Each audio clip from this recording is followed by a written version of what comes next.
Ikan dhisik jumeneng yo. Ah, duculi ya. Mosok ngadeg kok kemulan ndak ya ora apik to. Duculi. Heh? Ora apa-apa nggo kaki ngomong yo. Mikir dadak dilemeki tisu ki ngopo to? Anyep.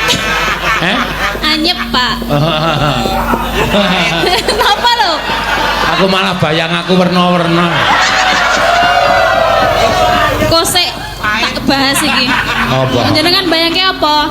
Mik dikai tisu ki mau lho. Lah ya maring apa? Bayang aku kaya mangan lemper kok dineki tisu tadi.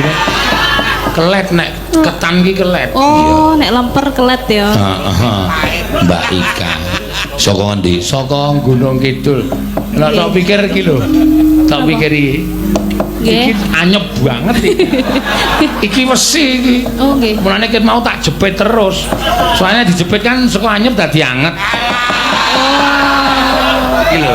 Berarti mike mengko tak jepite wae. Heeh. Ora apa-apa. Iya.